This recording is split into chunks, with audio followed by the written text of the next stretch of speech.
હવે આપણે જોઈ રહ્યા છીએ સ્ફટિક લેટાઈસ અને એકમ કોષ. આપણે જે સ્ફટિક બંધારણ જે જોયા, તો હવે આપણે એની અંદરની ગોઠવણી જોશું, જેને આપણે લેટાઈસ માળખું કહીએ છીએ. આ લેટાઈસ જે ગોઠવણી છે એની લાક્ષણિકતા કેવી હોવી જોઈએ એનો આપણે અભ્યાસ કરશું. તો પહેલા આપણે એની લાક્ષણિકતા બતાવી છે કે નીચે મુજબની આ ખાસ લાક્ષણિકતાઓ એમાં જોવા મળે છે કે લેટાઈસના પ્રત્યેક બિંદુ ને લેટાઈસ બિંદુ અથવા લેટાઈસ એના સ્થાન કહેવામાં આવે છે. બીજો પોઈન્ટ છે એનો કે સ્ફટિક લેટાઈસનું પ્રત્યેક બિંદુ એક ઘટક કણ દર્શાવે છે, એટલે કે ત્યાં કને દરેક બિંદુ ઉપર ત્યાં કને એક આયન કે પરમાણુ આવેલો હશે, જે પરમાણુ, અણુ કે આયન સ્વરૂપે હોઈ શકે. દરેક બિંદુને આપણે ઘટક કણ તરીકે ત્યાં જોશું. ત્રીજો પોઈન્ટ છે એનો કે લેટાઈસનો ભૌમિતિક આકાર વ્યક્ત કરવા લેટિસ બિંદુઓને સીધી લીટીઓથી જોડવામાં આવે છે, કે જ્યાં જ્યાં આ બિંદુ મૂકવામાં આવશે, આ ઘટક કણોને ગોઠવાયેલા આવશે, તે એ બિંદુઓને જોડવામાં આવશે. જેમ કે આપણે સમજીએ તો આ ઘટક કણોને આપણે લેટિસ બિંદુ તરીકે બતાવ્યા છે.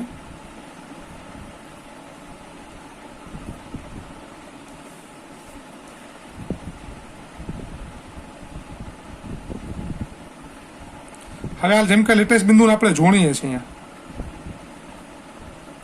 આના આધારે સ્ફટિકની અંદરના એકમ કોષની ગોઠવણી આપણને સમજાશે કે દરેક લેટાઈસ ગોઠવણી કયા પ્રકારની છે.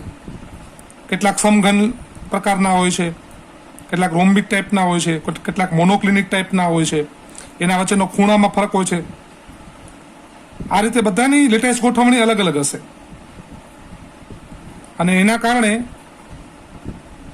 એની બંધ રચના પણ અને એની મજબૂતાઈ પણ અલગ અલગ જોવા મળશે આપણને. તો હવે આપણે એનો વધારે વિસ્તૃતમાં અભ્યાસ આવશે. આગળ જોતા આપણે પહેલા વાત કરીએ છીએ એમાં.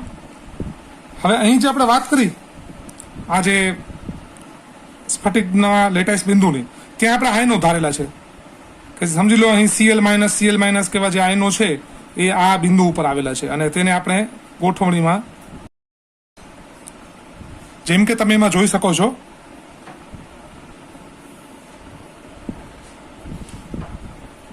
ઘટક કણોની જે આ ગોઠવણી છે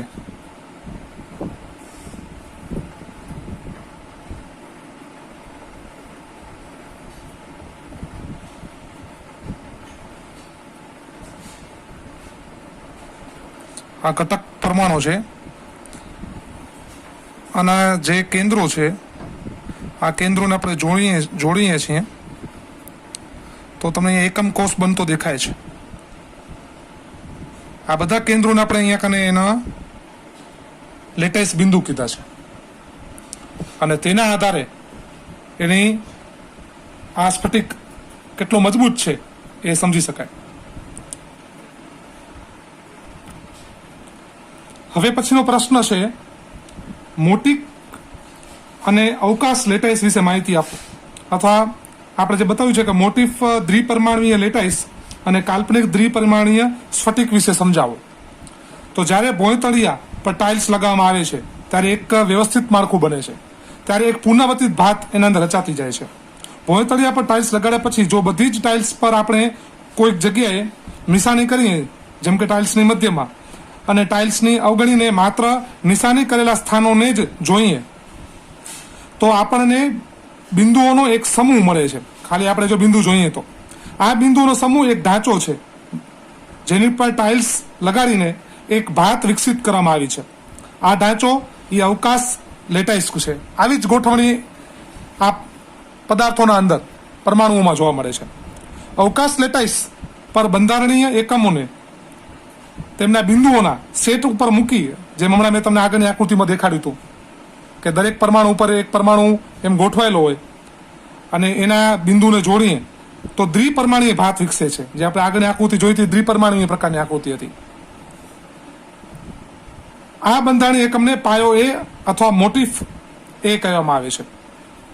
હવે અહીં કને આપણને જે વાત કરી છે આ લેટાઈસ બિંદુઓ છે.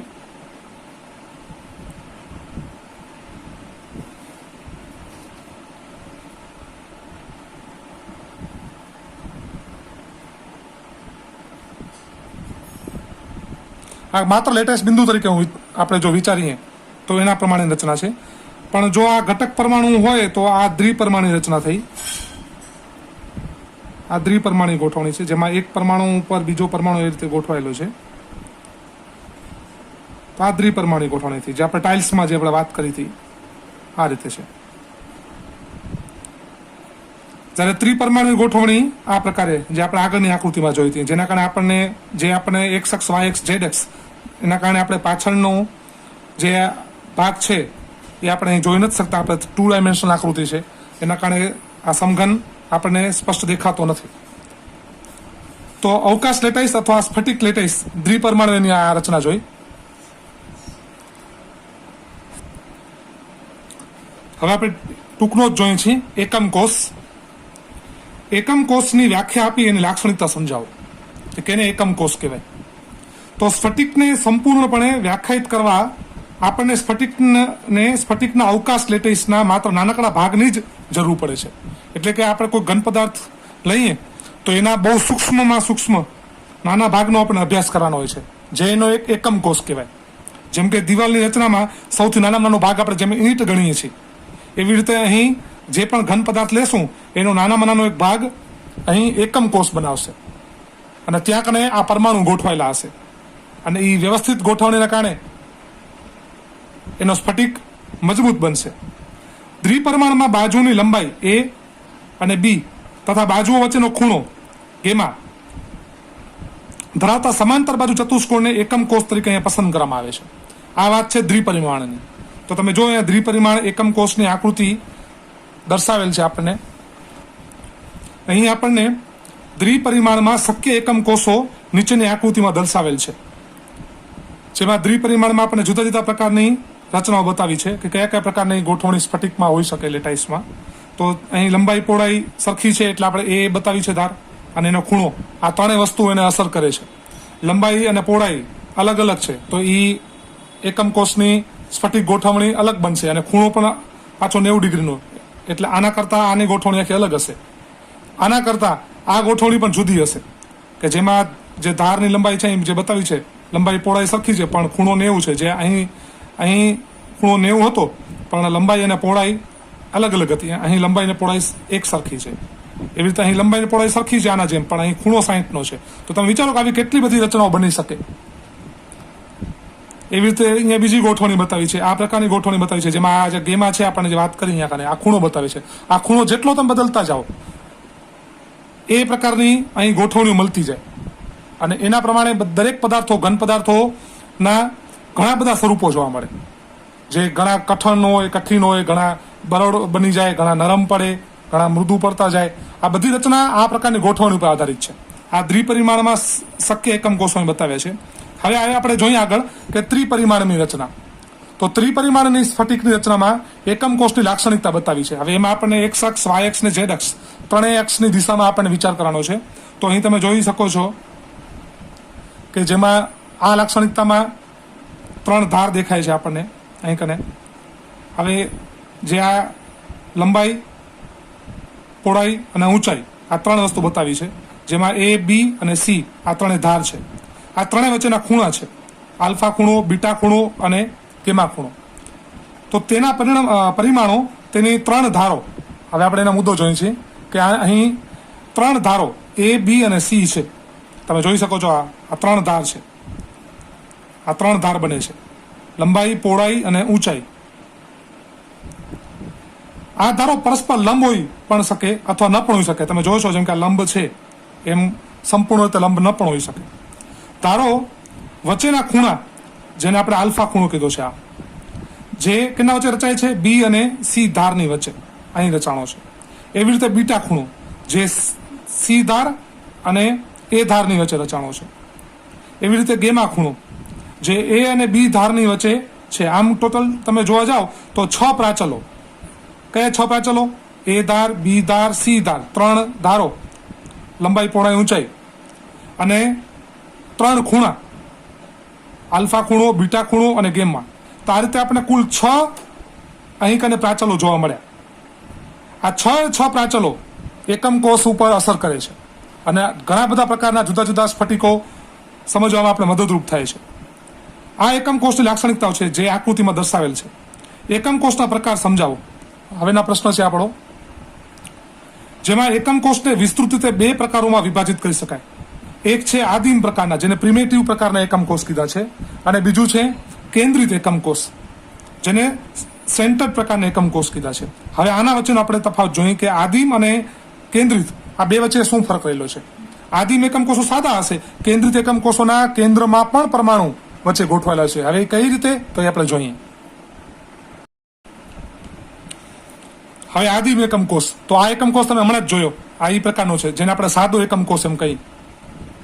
તો જ્યારે ઘટક કણો માત્ર એકમ કોષના ખૂણાના સ્થાનો પર હોય, એટલે કે જે પણ પરમાણુ હશે આ ખૂણા ઉપર જ ગોઠવાયેલા હોય, પરમાણુ, આયનો, અણુ એ આ ખૂણા ઉપર જ ગોઠવાયેલા હોય, ત્યારે જે કોષ બને છે, ત્યારે જે નાનો જે કોષની રચના આપણે દેખાય છે તે આદિમ એકમ કોષ છે, એટલે કે સાદો કોષ, સાદો ક્યુબ જેને આપણે કહીએ છીએ. હવે જોઈએ છીએ કેન્દ્રિત એકમ કોષો. તો આવા એકમ કોષોની ગોઠવણીના કેન્દ્રમાં પણ ઘટક પરમાણુ અથવા આયનો સમાયેલા હશે, જેના કારણે આની પેકિંગ ક્ષમતા એ સાદા એકમ કોષ કરતા વધારે હશે. આવા એકમ કોષોમાં જગ્યાનો બગાડ પણ બહુ ઓછો હશે. જે સાદા એકમ કોષમાં તમે જોતો હતા કે અહીં કને જગ્યા વધારે બગડે છે, અહીં કને જે 8 પરમાણુ ગોઠવાયેલા હોય તો વચ્ચેના ભાગમાં જગ્યા રહી જાય છે, એટલે એની પેકિંગ ક્ષમતા નબળી પડી જાય છે. જ્યારે એ જ રીતે કેન્દ્રિત એકમ કોષના અંદર પેકિંગ ક્ષમતા વધારે સારી બને છે. તો કેન્દ્રિત એકમ કોષો એટલે કે જ્યારે એકમ કોષ એક કે વધુ ઘટક કણો ખૂણાઓ ઉપરાંત અન્ય સ્થાનો પર પણ ધરાવતા હોય, તો એને કેન્દ્રિત આપણે કહીએ છીએ ને કેન્દ્રમાં, કે તેના એકમ કોષના કેન્દ્રમાં પણ પરમાણુ નાની જગ્યા વચ્ચે બચી હોય એમાં સચવાઈ જાય છે. તો એ કઈ રીતે એ સમજીએ. તો કેન્દ્રિત એકમ કોષ 3 પ્રકારના છે.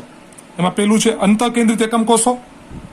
અંતઃ નામ ઉપરથી જ ખબર પડે છે કે જેના કેન્દ્રમાં, આ તમે જોયો છો અહીંયા કને, જે આપણે સાદા એકમ કોષમાં 8 ઘટક પરમાણુઓ એના ખૂણા ઉપર જ જોયા હતા આપણે, એની જગ્યાએ અહીં તો અહીંયા વચમાં પણ પરમાણુ દેખાય છે આપણને, કે અહીં પણ એક કેન્દ્રમાં અંતઃ અહીં પણ એક પરમાણુ સચવાઈ ગયો. તો આની પેકિંગ ક્ષમતા આવા કોષની વધારે સારી હશે. તો આવા એકમ કોષોમાં ખૂણાઓ પર રહેલા કણો ઉપરાંત અંત કેન્દ્રમાં ઘટક કણ, પરમાણુ, અણુ અથવા આયન રહેલા હોય છે. બીજું જોઈએ છે ફલક કેન્દ્રિત. ફલક શબ્દનો અર્થ દિવાલ, પડદો. આ તમે જોવો છો અહીં કને આ પડદો છે. આવા એકમ કોષમાં તમને કેટલા પડદા દેખાય છે? તો તમે જો છો કે આ 1 પડદો, આ 2, આ 3, આની નીચે 4, આ 5, આની પાછળની બાજુ 5, અને આ બાજુની પાછળ સાઈડ 6. એટલે તમને કુલ 6 પડદા દેખાય છે. આ 2 ડાયમેન્શનલ આકૃતિ છે, પણ તમે જો 3 ડાયમેન્શનલ હોય તો તમે 3D ઇફેક્ટમાં વિચારી શકો કે અહીં 6 પડદા આવેલા છે કુલ. આ 6 પડદામાં દરેક પડદા ઉપર એક ઘટક પરમાણુ આવેલું છે. સમજી લો કે આ એક પડદામાં અત્યાર સુધી આપણે આખા એકમ કોષમાં કુલ કેટલા પરમાણુ જોયા હતા? તો દરેક ખૂણા ઉપર, એક એકમ કોષના દરેક ખૂણા ઉપર કુલ 8 પરમાણુ અથવા આયનો દેખાતા હતા. જે હવે અહીં દરેક પડદા ઉપર પણ ઘટક પરમાણુ હશે. એટલે એક ઘટક પરમાણુ અહીં દેખાય છે, એક અહીં દેખાય છે, એક આ પડદા ઉપર, દરેક પડદા ઉપર. પણ એક વસ્તુ છે કે દરેક પડદા ઉપર જે પરમાણુ અથવા આયન આવેલો હશે એનો અડધો ભાગ આ કોષના અંદર જશે, કારણ કે અડધો ભાગ એનો ક્યાં જશે? બારે. તો સમજી લો કે હવે 6 પડદા છે, તો 6 પડદાઓના કારણે એનો આના કેન્દ્રમાં અંદર કુલ કેટલા ગોળા જશે? એક પડદાનો અડધો ગોળો જાય, અડધો ગોળો અંદર જાય, અડધો બારે જાય ને, પડદા ઉપર છે એટલે. તો 6 પડદા છે, તો 6 પડદામાં દરેક પડદા પર એક એક ગોળો હોય મધ્યમાં, તો એનો અડધો ભાગ એકમ કોષના અંદર ગયો, અડધો ભાગ બારે ગયો, જે ગણાશે નહીં. તો આવા 6 પડદાના અડધો ભાગ કરીએ એટલે 3 ગોળા આના અંદર વધારે સમાઈ શકે. એ ગણતરી હજી આપણે આગળ સમજશું. તો તમે આ સમજી શક્યા હશો ફલક કેન્દ્રિત, કે જેના ફલક ઉપર ના ખૂણા ઉપર, તો આવા એકમ કોષમાં એના ખૂણા ઉપર રહેલા ઘટક કણો ઉપરાંત એના ફલકના કેન્દ્રમાં પણ કણ ધરાવે છે. આવા પ્રકારના પણ એકમ કોષો છે. તો તમે વિચારો કે હજી સ્ફટિક ગોઠવણી કેટલી વધારે વિસ્તૃત બનતી જશે. હજી ત્રીજો પ્રકાર જોઈએ છે અંતઃછેડો કેન્દ્રિત.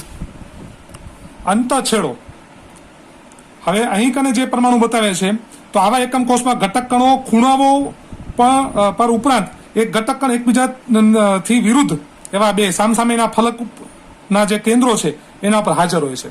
તો આવી પ્રકારની પણ ગોઠવણી બને છે, જે તમે જોઈ શકો છો અહીં કે અંત છેડો કેન્દ્રિત એકમ કોષ, કે આવા એકમ કોષમાં ઘટક કણો ખૂણાઓ પર ઉપરાંત એના ઘટક કણ એકબીજાથી વિરુદ્ધ એવા બે ફલકના જે સામસામેની બાજુ દેખાય છે ને તેમાં જોવા મળે છે.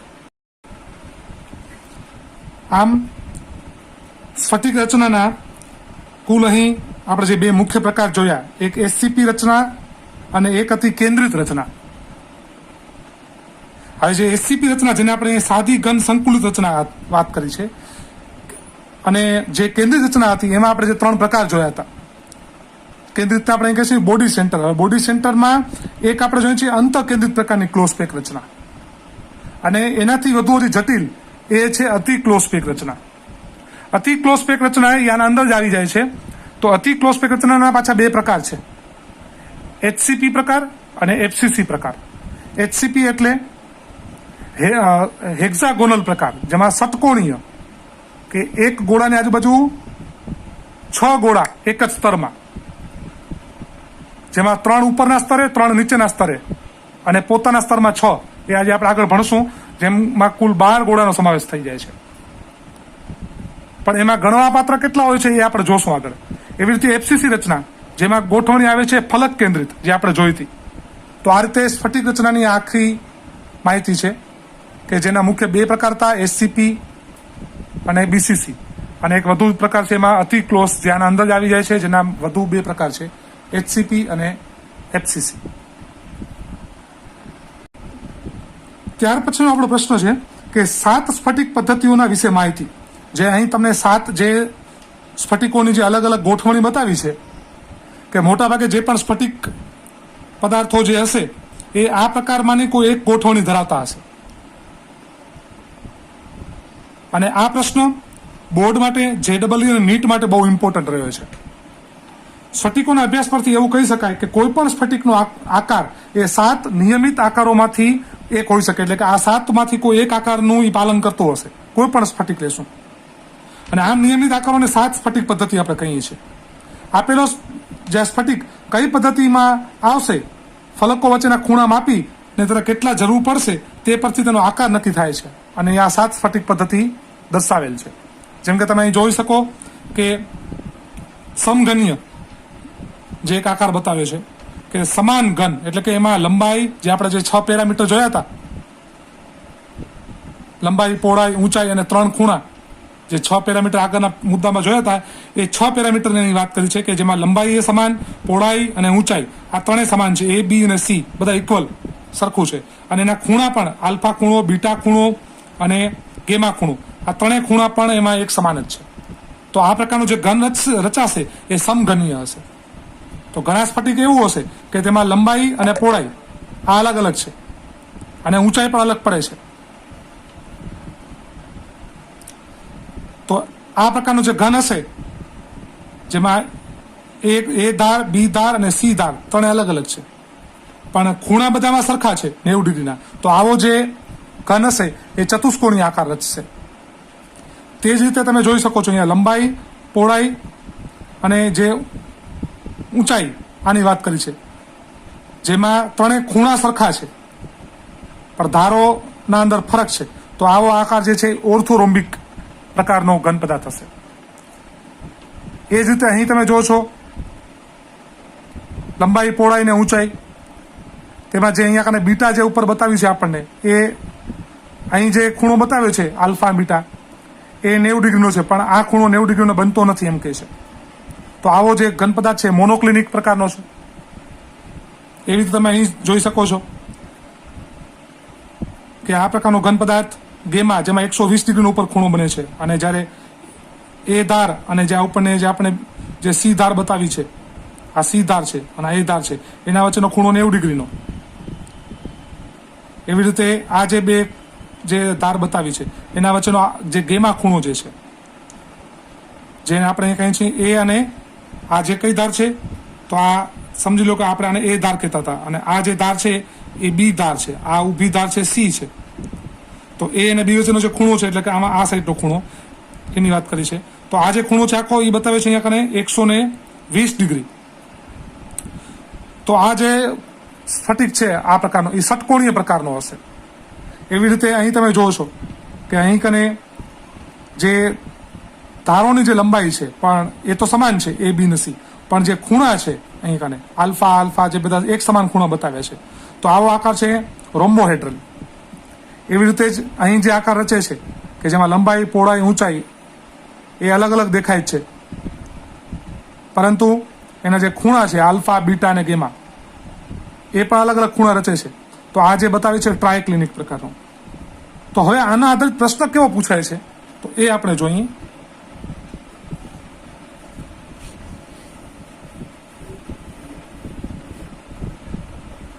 તો આ તમારા સામે જે પ્રશ્ન આવ્યો છે તે મોસ્ટ આઈએમપી છે અને ઉપરની જે આપણે થિયરી હમણાં સમજ્યા તેના ઉપર આધારિત છે, જે હવે આપણે નેક્સ્ટ લેક્ચરમાં જોશું.